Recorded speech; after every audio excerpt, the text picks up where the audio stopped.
Now we go to an issue that San Antonio's police chief says is happening all too often. 15-year-old Ethan Soto was shot and killed less than a block away from where he lived. Now family and friends are honoring his memory.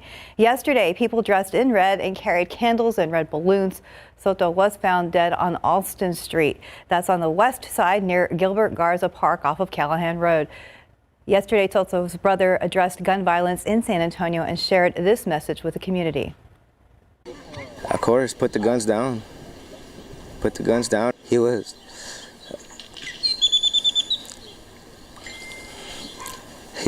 a piece of my heart.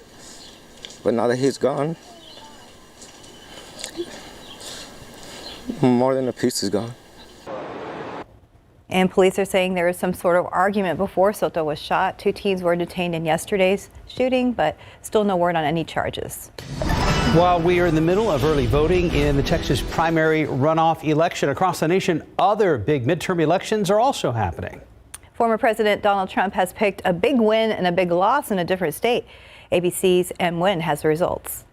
This morning, the Republican Senate primary in Pennsylvania is likely headed to a recount, with the leading candidates separated by fewer than 1,000 votes overnight. Thank you, thank you. TV personality Dr. Mehmet Oz addressed supporters just before midnight. When all the votes are tallied, I am confident we will win. Minutes earlier, Dave McCormick sounded confident about his slim lead. We can see victory ahead, and it's all because of you.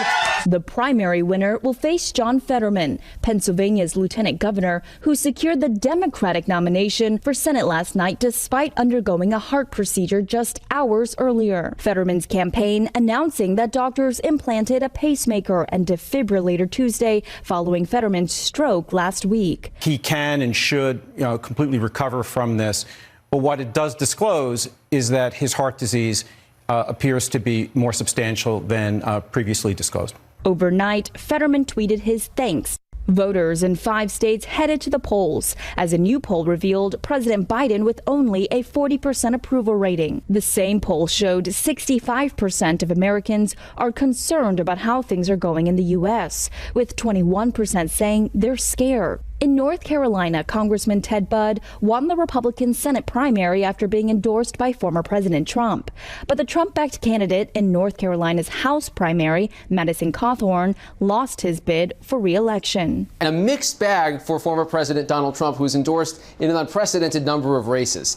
Over in North Carolina, he got his choice for Senate in Ted Budd. But in one of the big surprises of the season so far, Congressman Madison Cawthorn going down in his primary. Cawthorn faced criticism from both sides of the aisle after several scandals. M. Nguyen, ABC News, Washington. Homeland Security Secretary Alejandro Mayorkas says authorities are prepared for an expected increase in migrants along the U.S.-Mexico border. That's amid plans to lift a public health order that's been used to turn migrants away. Mayorkas spoke yesterday in a visit to South Texas, where he saw a new processing center for about 1,200 people. The department had transitioned personnel and equipment to the border and built temporary facilities to prepare for next week's end of pandemic-related limits on seeking asylum at the border. The NATO Secretary General says that Finland and Sweden have applied for membership amid concerns over Russia's war on Ukraine. The application must now be weighed by the 30 member countries. That process is expected to take about 2 weeks. However, the Turkish president has expressed reservations about Finland and Sweden joining. If talks go as well as expected, the two could become members within a few months. The process usually takes 8 to 12 months. However, NATO wants to move quickly, given the threat from Russia hanging over the Nordic countries. Well, for the first time in about 20 years, the euro is expected to become equal in value to the U.S. dollar. Experts predict the two will hit parity sometime this year, and hedge funds are betting on it. The euro has already slumped to a 5-year low amid market uncertainty and the war in Ukraine, inching closer to the dollar. At the same time, the dollar continues to be strengthened by interest rate hikes by the U.S. Federal Reserve. Right now, it is 4:36, about 73 degrees.